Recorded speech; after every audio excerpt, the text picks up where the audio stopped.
Saturday night in Alphabet City. Gino.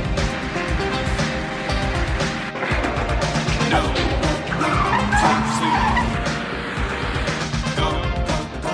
Walk the street. Throw the police. Low. Masterpiece. Make the deal. Prove you're real. Walk the street. 1 hour, Tony. Nose. Candy trees.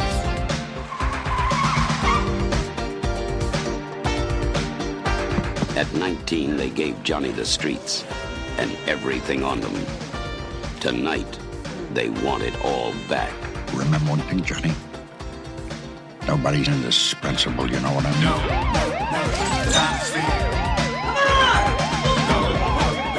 Walk the street.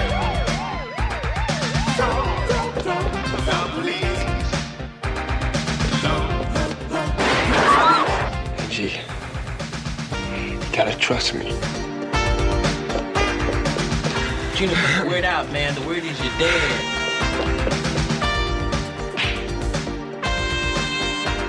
Welcome to Alphabet City. Slow, man, slow! If you're not on the way up, you're on the way out.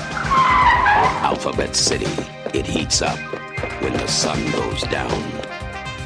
Alphabet City, starring Vincent Spano. Soundtrack available on Island Records and Tapes.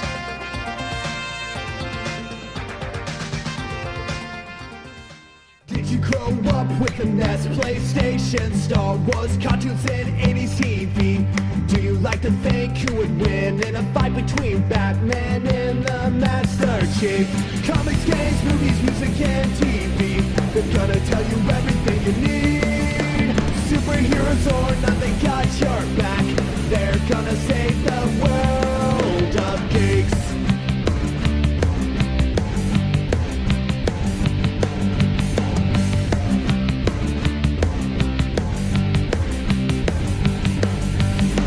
Games, movies, music, and TV.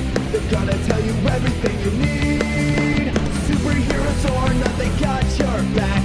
They're gonna save the world of This Week in Geek. This Week in Geek. Hey guys, what's going on? Happy holidays and all that other stupid bullshit. You are listening to ThisWeekInGeek.net. I'm your host, Mike the Birdman, but I'm not alone on this double feature, one show. That's right, 3 boys, 2 movies. It's as awkward as it sounds, but I'm not alone. Did you almost get yourself into a 2007 internet meme movie name? Yes, I did. And as you can hear, that's my co-host in New Berlin. Alex, the producer. And of course, all the way south of the border, joined in the wilds of Michigan. I'm Aaron Pollyea. Pleased to be here. Exciting times, as always, here on This Week in Geek. You are listening to Loose Cannon. What is Loose Cannon, you might add? Well, it's something that we kind of dedicated to our movie podcast. We talk about all sorts of weird things we get for review, things we just want to talk about. It could be currently in cinemas. It's probably currently out of print. Might be on YouTube. Maybe we pirated it. You don't know. In most cases, it's not pirated unless it's a case of like, way out of print.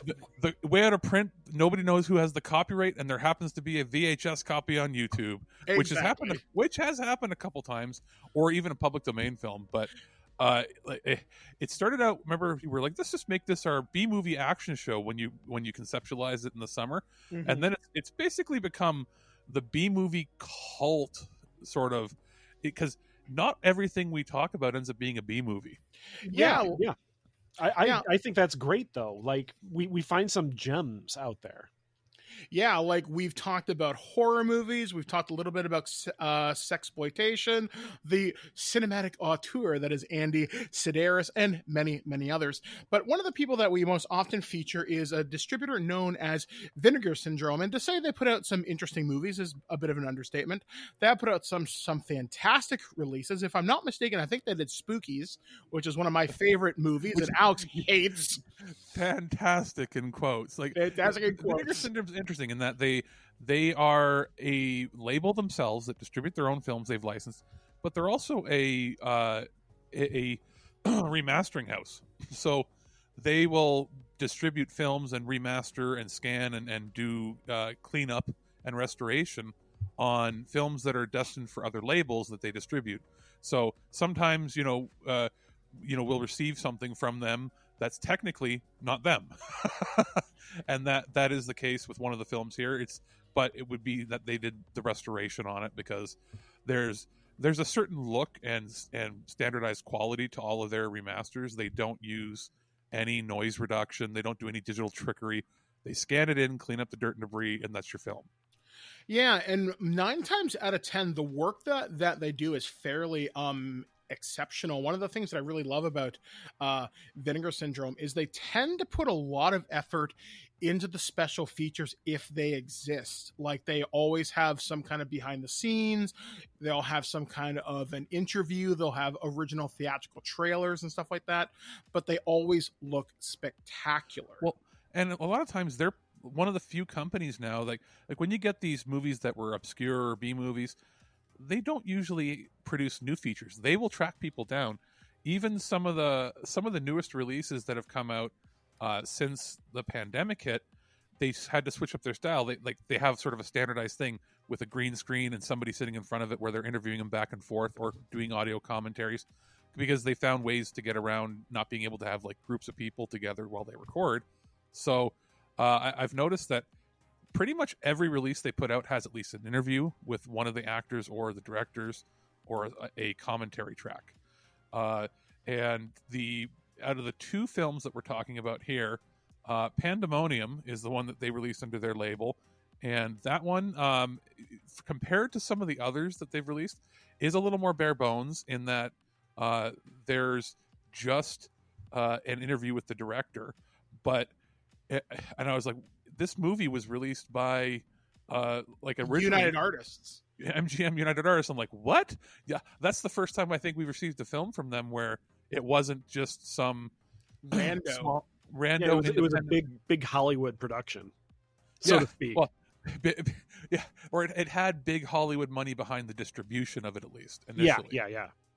Because a lot of these movies they put out were the ones that you used to do what they called four-walling, where you basically buy out the theater and get you pay a flat rate, and then you collected all the ticket money from it. And that's how a lot of those independent cinemas and production houses ran their shows back in the day. Well, this is like a full-blown, this is back when MGM United Artists were huge. This is not the MGM of today where they may not be here tomorrow. This is when they were big. And I was like, hey, okay, on the cover, it looks like a horror film. But then you look at the back and it's like, it's a comedy. I'm like, is this going to be like a Mel Brooks type movie? No. No, it's not. The closest thing that I could compare this to, it was like Transylvania 65000. If you've ever seen that movie, which I have heard of, and I've seen the trailer for it, but I haven't seen it. And I actually think it's funny. I'd actually compare this closer to the Zucker brothers and their Naked Gun movies. Oh, really? See, or is that what they were trying to go for? I think that's what they were trying to go for. I'll agree with that, but it doesn't hold a candle to the Naked Gun movies. No. The Naked Gun movies, you can laugh every scene. I mean, there's quality stuff. But Pandemonium, boy, to me it was a slog. It hurt.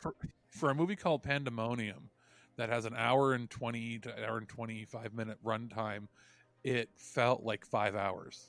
See, I totally disagree. I was watching this with my friend Liam literally about a half an hour, 45 minutes before this podcast. I found it went by fairly quickly. It was fairly rapid fire with the jokes. Now, not necessarily all of them land, But there's some really great visual gags in this movie. I was actually pleasantly surprised.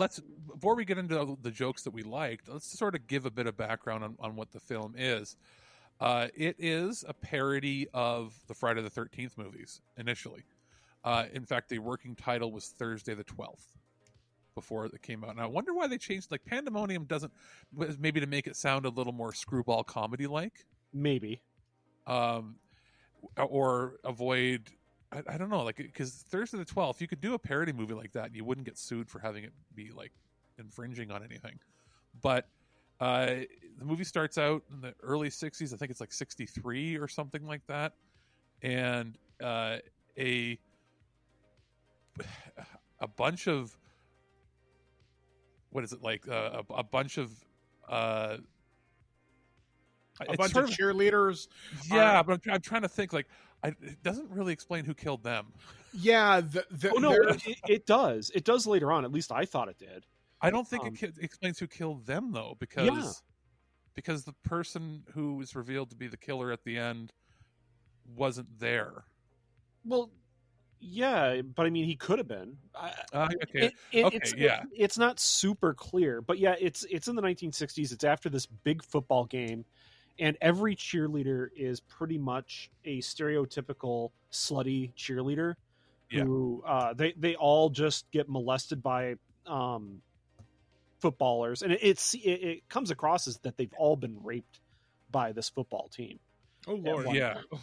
I mean, that's because they came out all distressed. All their clothes are kind of like messed up, and their makeup is smeared hard, and they're walking funny. And it's supposed to be, I'm going to laugh about that, but it really came across to me. And they're all ditzy zombies. Yeah, they're like, oh, big deal, haha, that's what guys do. And they all get murdered. Yeah, absolutely.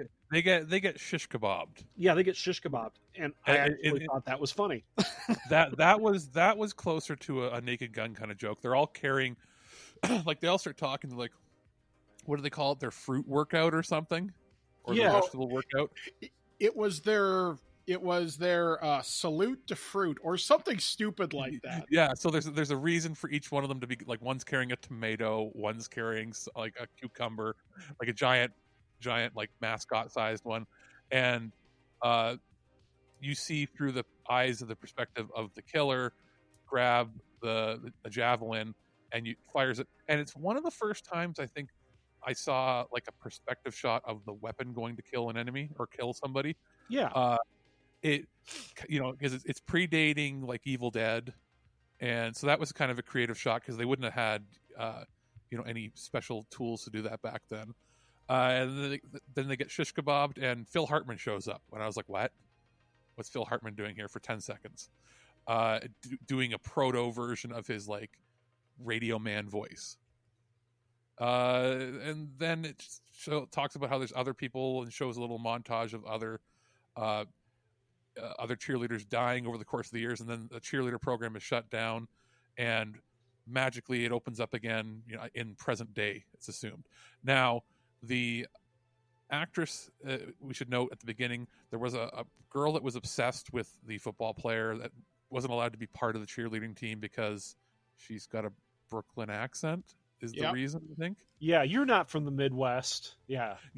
And when I saw her initially, I'm like, she looks way too old to be supposed to be like a high school or college kid. And it turns out it's because she's just playing herself 25 years younger. Yeah. And they didn't do anything different with the makeup. So then it fast forward, now she's running her own cheerleader camp and inviting a bunch of, random people that are going to be killed that are all introduced as victim number 1, 2, 3, 4. And that's where we get to see some people before they were famous. Probably the most notable being Judge Reinhold as one of the cheerleaders. Yeah, Judge. There's actually a lot of famous people in this. Yeah, in this movie. Half the cast is golden age of Hollywood old people that I recognize but don't know their names. Judge Reinhold's introduction was both funny and cringy at the same time. When they introduces his blind father, who was a famous actor, I believe, too. But did you? We get the first joke that I was like, oof, maybe in poor taste. Yeah. Which did you catch that one, Michael? Where he's like, "Would you like to buy a pencil?" joke.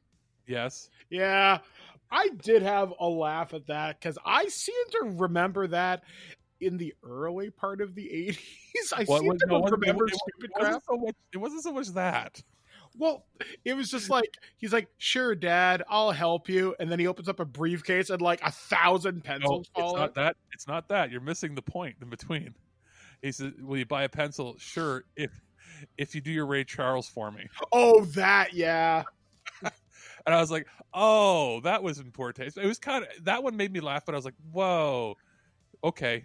Yeah, and it's funny, and I just thought about this now. This movie, because as you said, it's kind of spoofing the whole Friday the 13th kind of slasher movie things.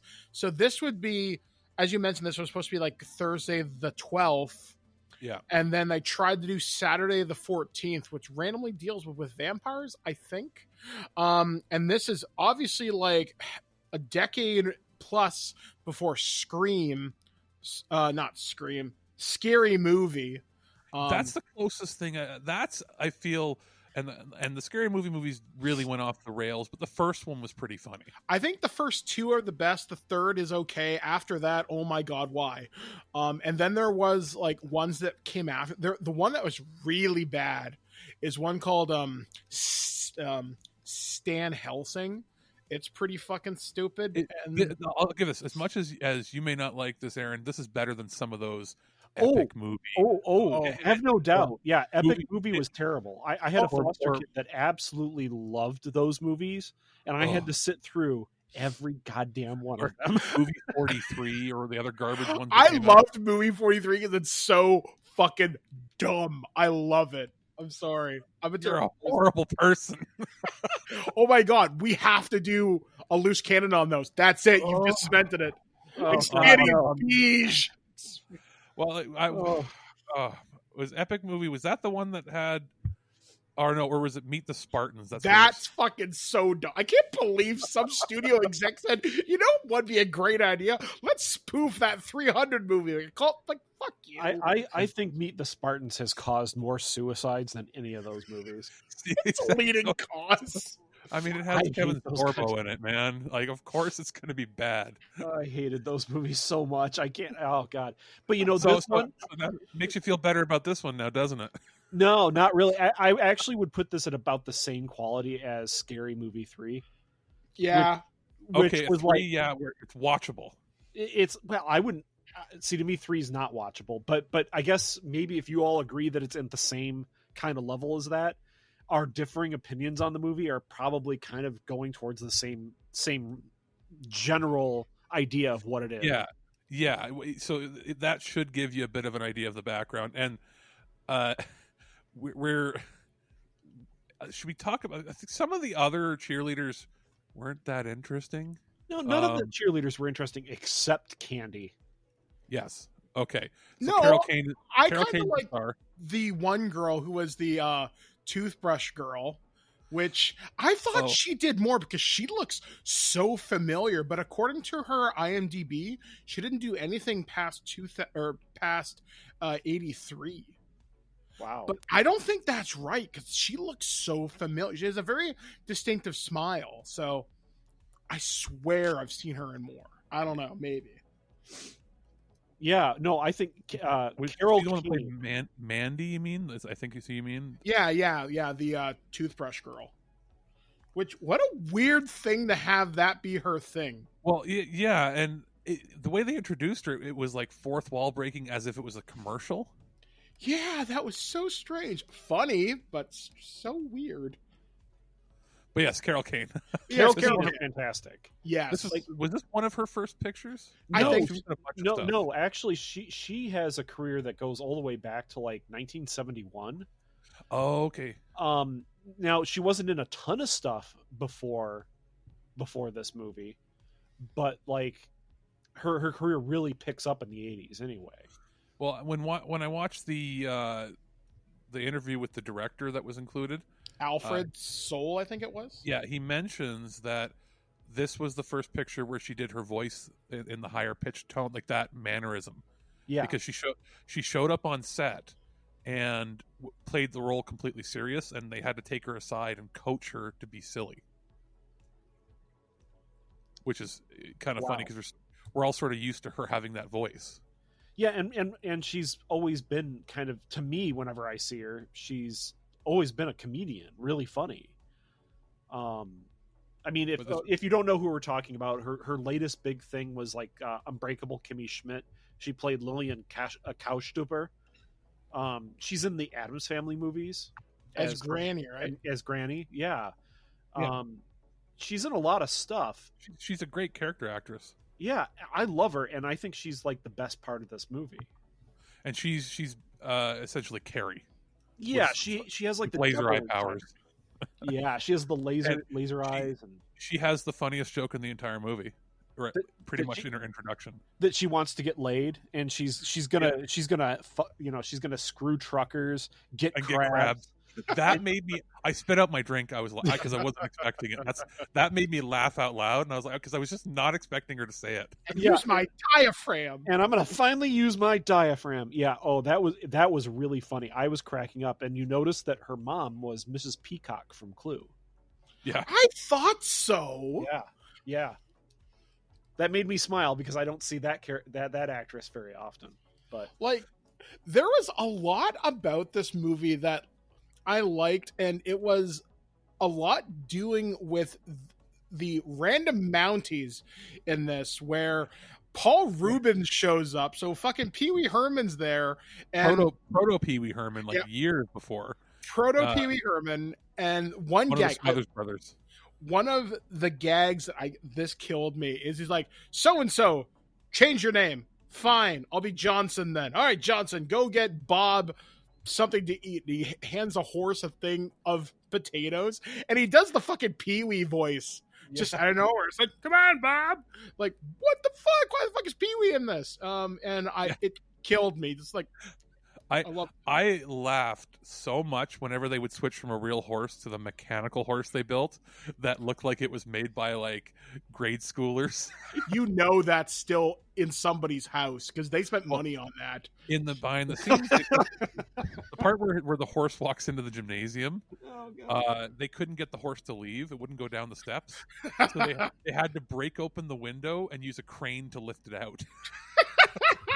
You say that prop is in somebody's house, and I suddenly had the image of somebody dressing up as a Mountie and using it as a sex doll, because I can't think of anything else when I think of this movie other than just filth. And I'm pretty sure that the Smothers Brother doesn't have it. No, not him. If anybody, it would be Paul Rubens. We all know that he's not.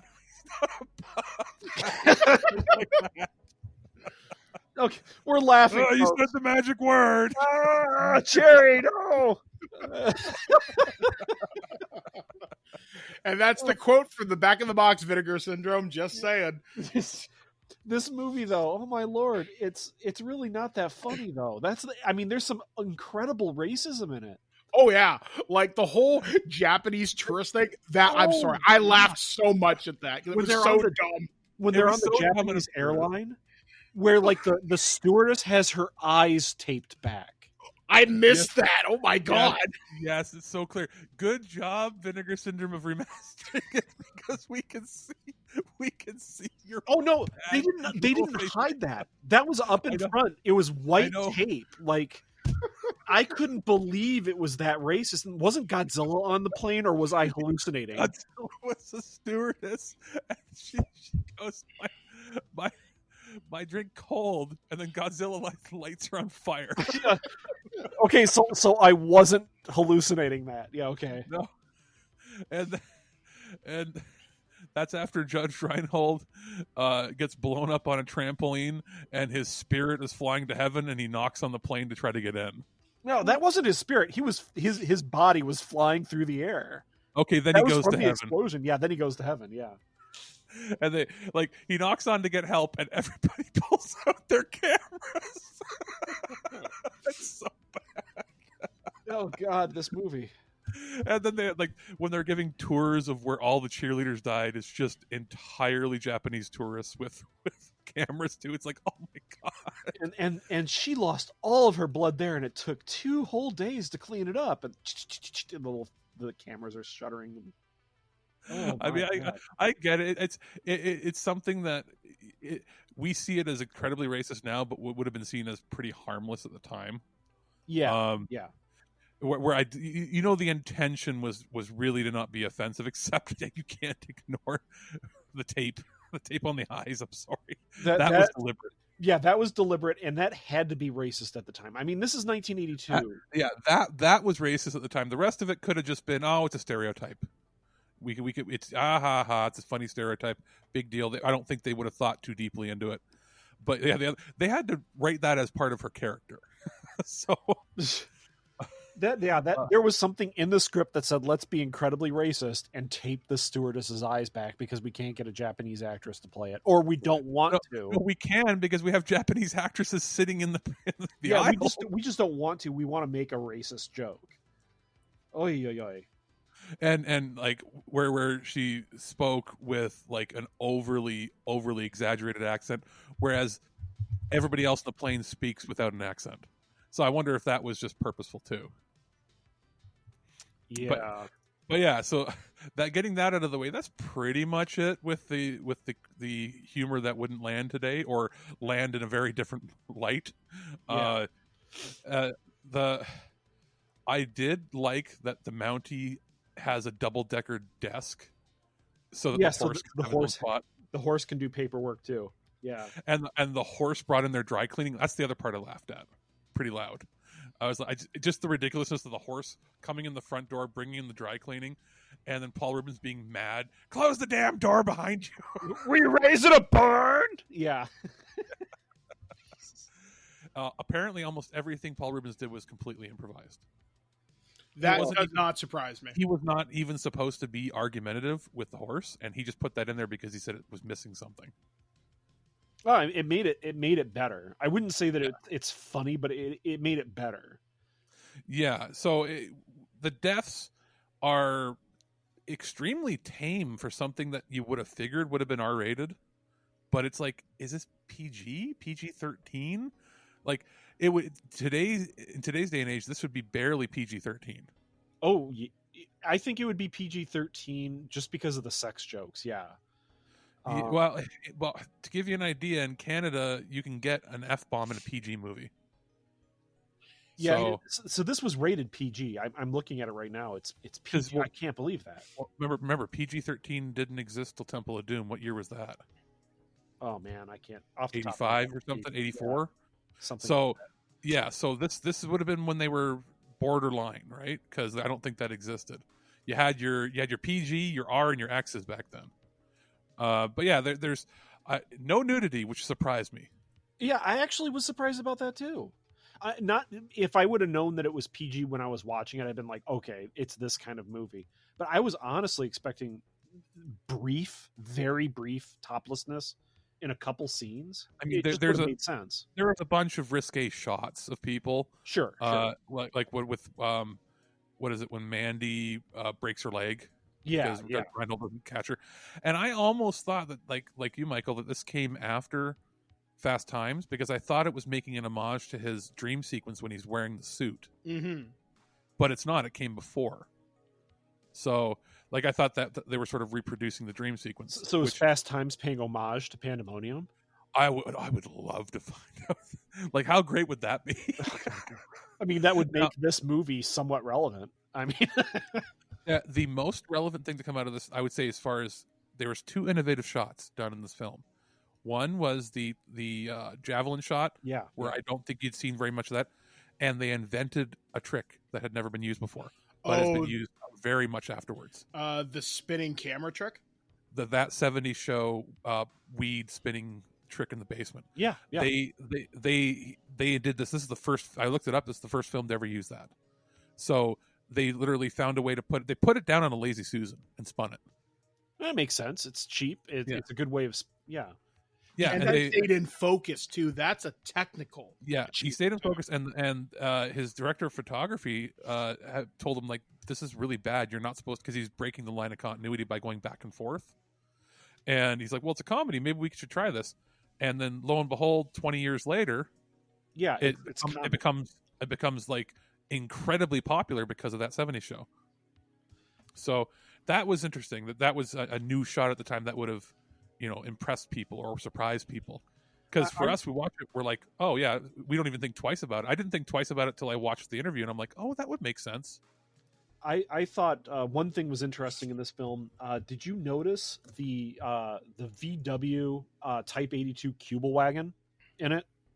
That's not something you generally see. I notice weird things that are like World War II. But the surf guys had a freaking German Kubel wagon that they were driving around in.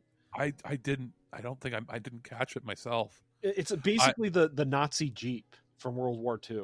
Like, oh, okay. Yeah, I'm like, how the hell do these guys have that? That's it. Well, who knows who the investors were? Well, I thought that was really cool. It's, I see them every now and then at reenacting events, but it's not like they're common, and they wouldn't have been common back in the 80s either. But yeah, hey, here's a Canadian movie that has this. That's pretty cool.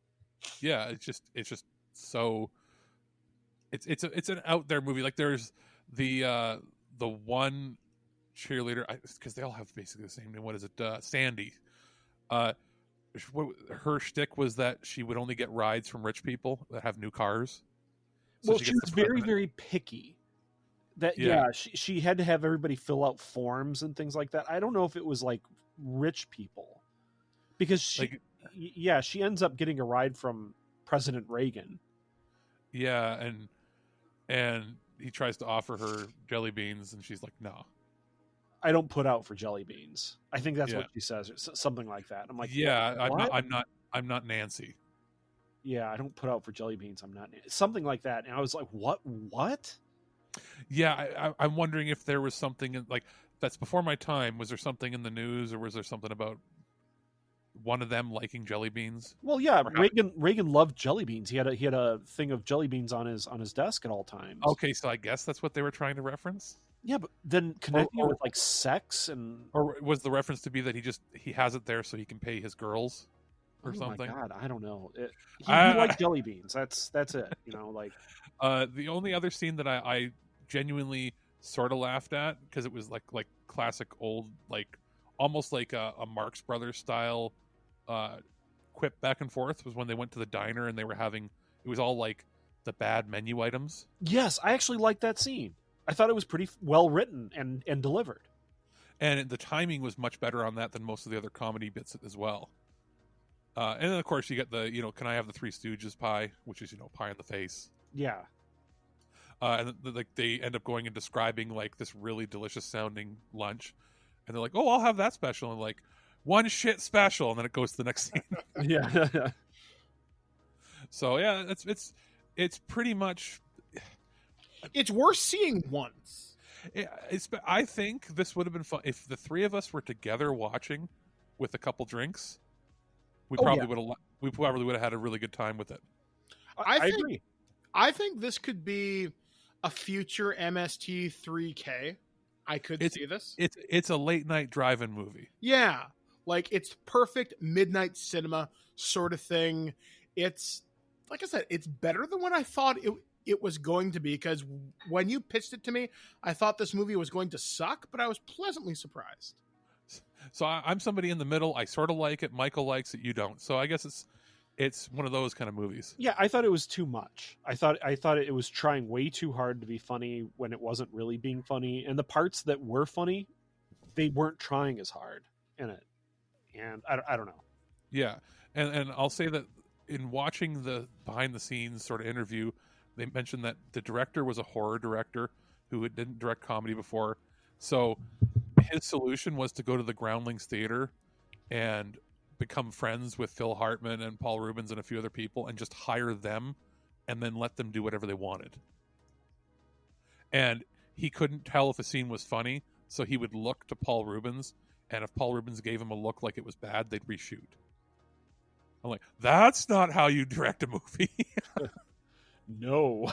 But I mean, it could have been a lot worse without Paul Rubens there, I guess. Yeah. I mean, and this is early Paul Rubens. Like, he hadn't perfected his characters.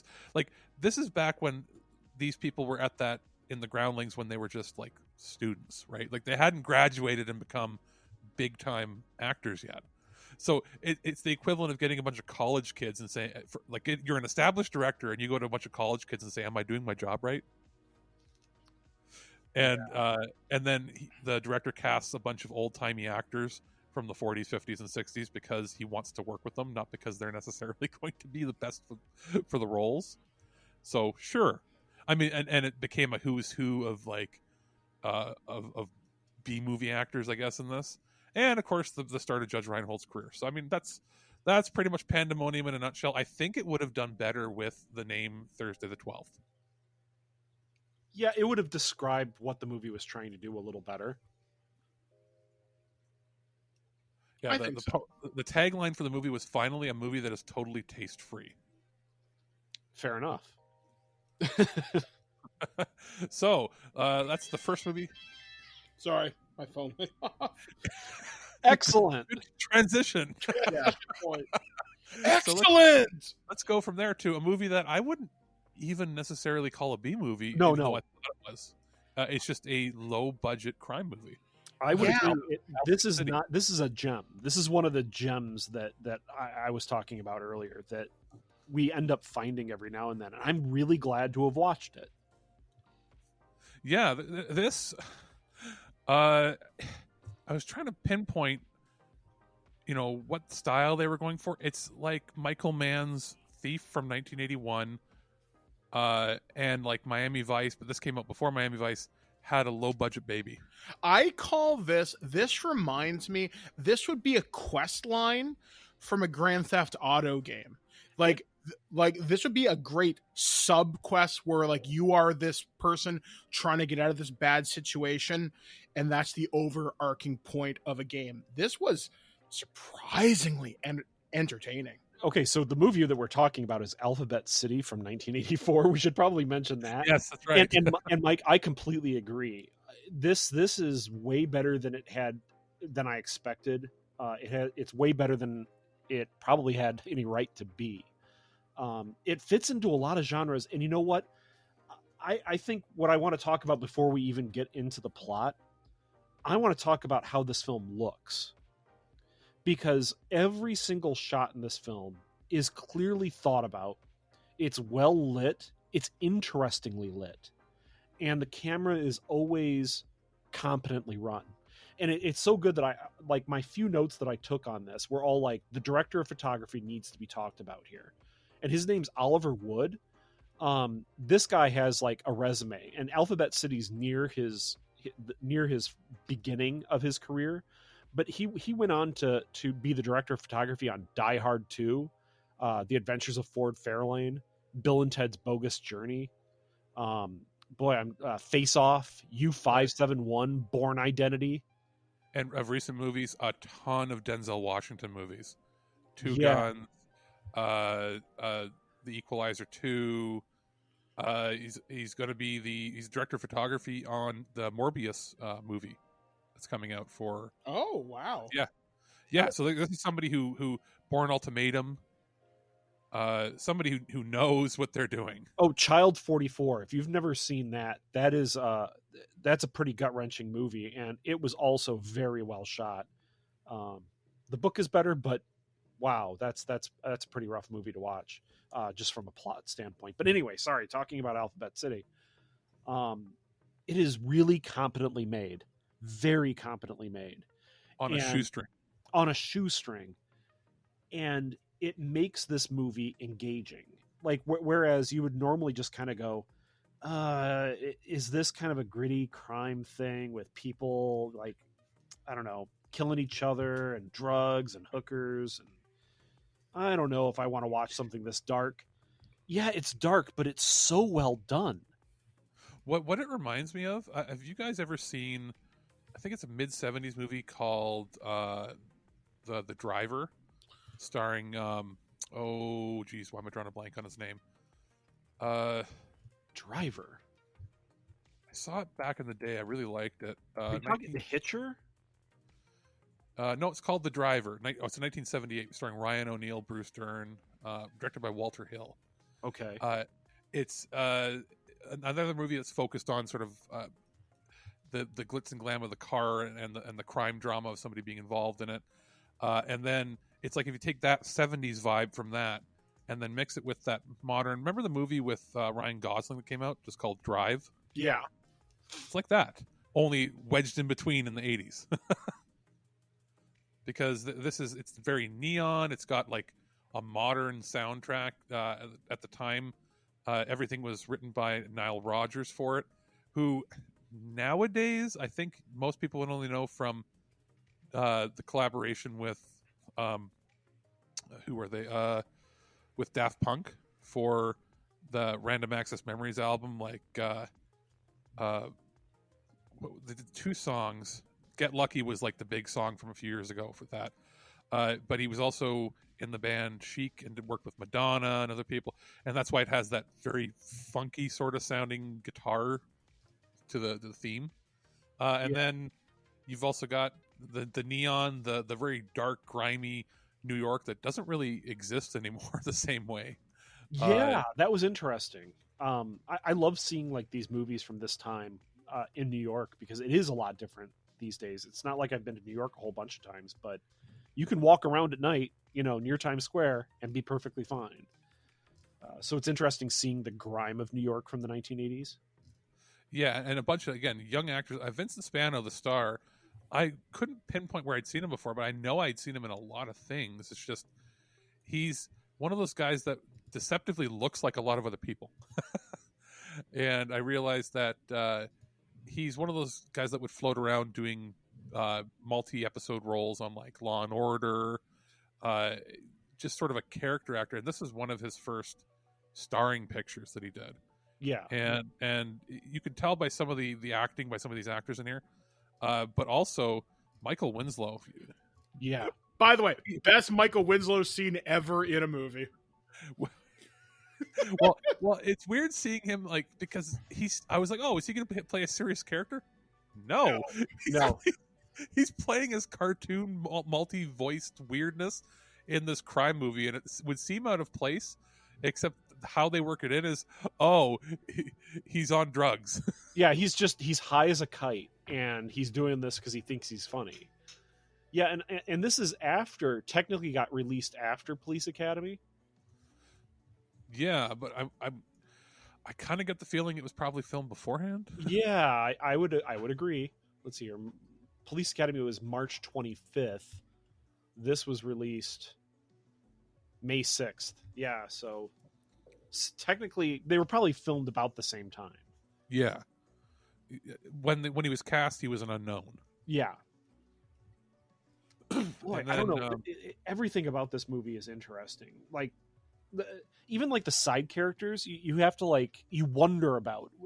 Yeah, like there's a scene where Johnny has to go back to, I guess, like his mother's house where she's living, and it's the whole movie centers around this building is going to be burned down by a mob boss, right?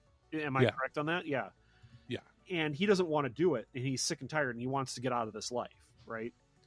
And he goes to his house to talk to his mom to get hey mom, you got to leave. And his sister's there. That is his sister, right? Again.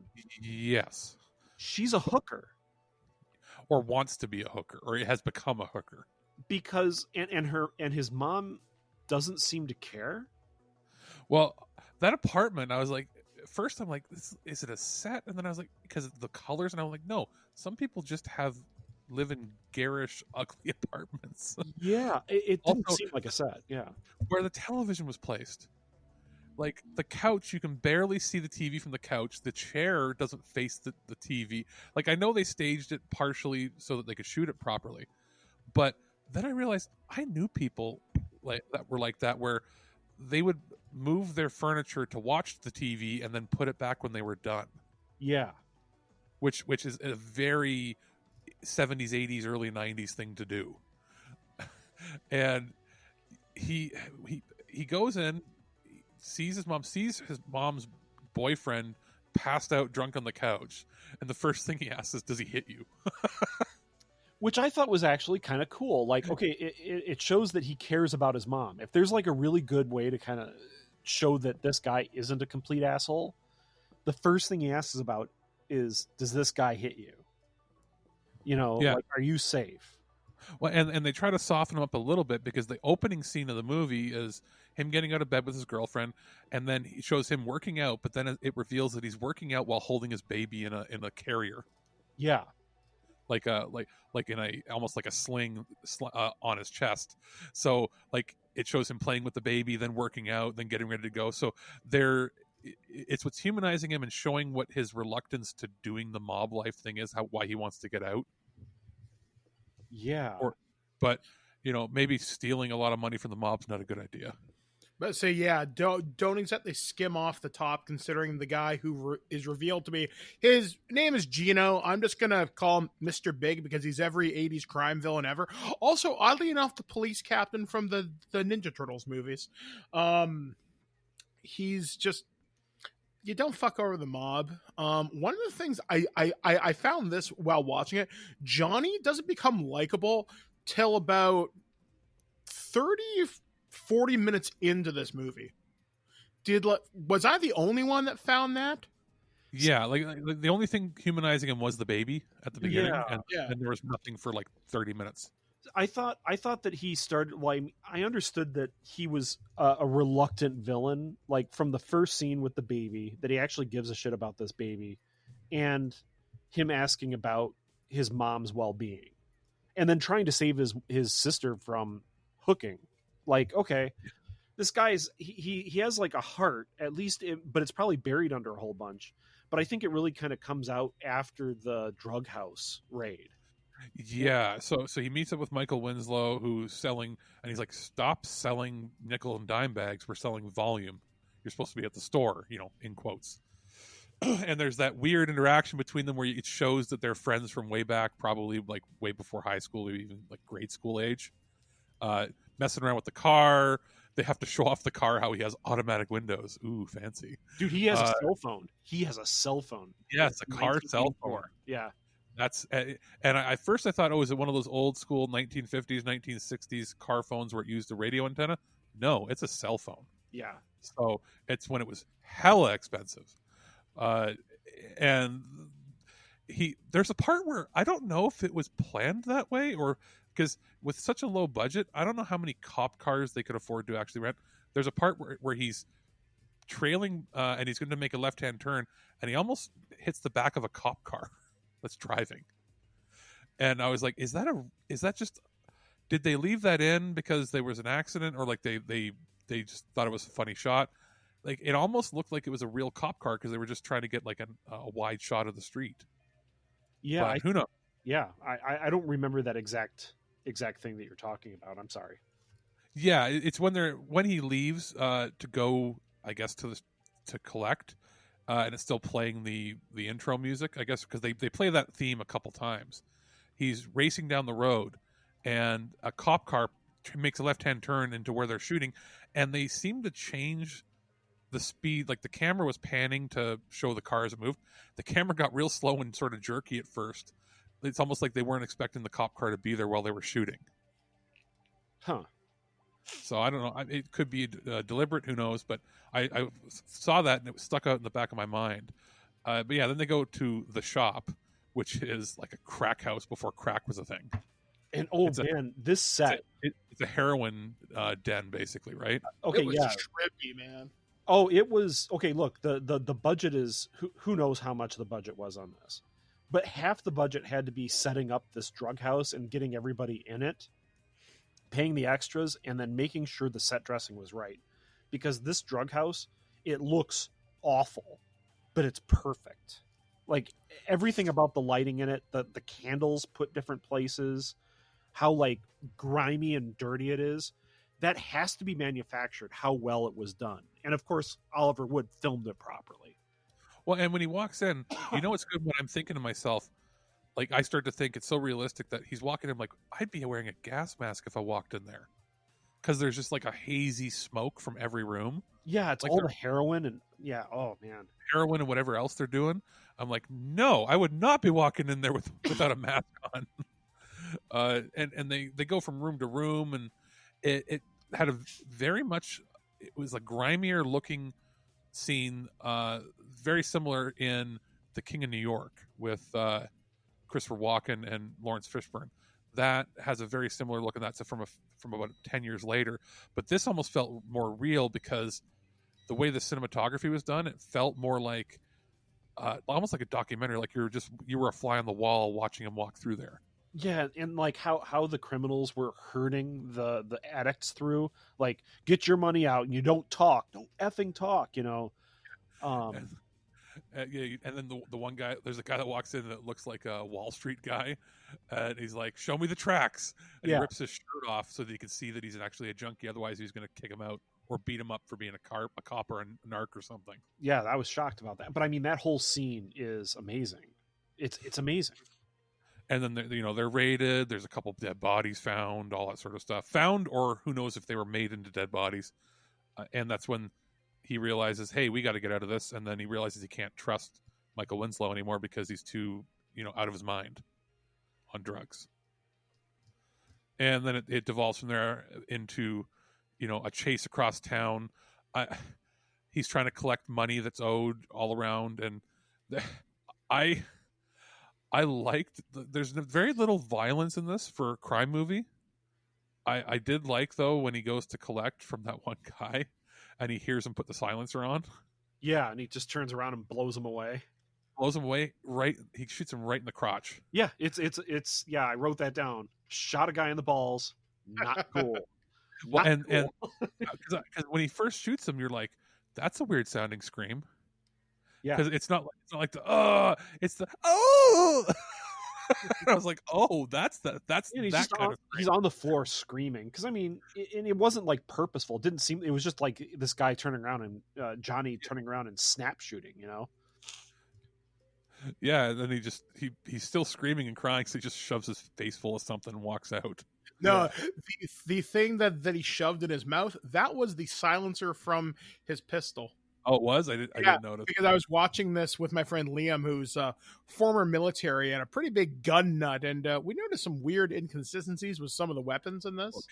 The silencer looks, if that's a silencer, it looked thicker when he was screwing it on than when he shoved it in his mouth. Like I said, there were some weird inconsistencies with this movie. Because it was also a different color. It was silver almost when he was screwing it on, and then it was not. You probably don't want to shove a real silencer in somebody's mouth. Yeah. No. See, to me, I wasn't sure if it was. I thought it was like an ammo clip that he put in his mouth. But no, I think it was a silencer. Yeah. Okay. So then he leaves, and we spiral to the end of the movie, which was pretty good. And it has the only thing I'll give the movie, it has that Deus Ex Machina, like, well, how are we going to get out of this? Motorcycle. Michael Winslow on a motorcycle. He smashes into him, and he's still making sound effects. And then, how does the mob boss get a lit cigarette into his mouth? Yeah, Johnny puts it there. Oh, that's what it was. Okay, I must have blinked because I was like, "What?" Yeah. He lit it and put it in his mouth as he like sputtered and died. Did you see how much money was in that bag? A lot. Oh, it was a freaking lot. I guarantee you, it was more than the gross of this movie. Because I mean, it was a big duffel bag filled with rolls of 20s and 100s. Well, the movie made $7 million. Oh, I bet you there was $7 million in there. I mean, it was a big bag filled with money. It's probably one of those cases of the producers are like, you lose this money, and the movie becomes a documentary about how you died. Yeah. I mean, they probably just filled it with fake paper, granted. But I mean, yeah, it was crazy. You put 20 grand, or you put like 5 or 10 grand on top, and then fill the rest with paper, right? Yeah. Or just get some fake money. And what? Anyway, if Johnny had been stealing that much, I'm shocked that he hadn't been found out beforehand. Like, maybe Johnny just never really spent money. Like, whatever money he was taking as his fee. It looked like whatever they were doing was spending on that loft they had, and she was selling her art. Yeah, because I mean, they weren't like living a lavish lifestyle by any means. Well, I mean, and back then, in a crappy part of New York City, you could probably get a loft for a hell of a lot cheaper than you can now. Yeah, for sure. But I mean, that was millions of dollars in that duffel bag. I was, whoa, you've been planning this for a while. Well, he was hiding everything in the fridge in like a derelict building. Yeah.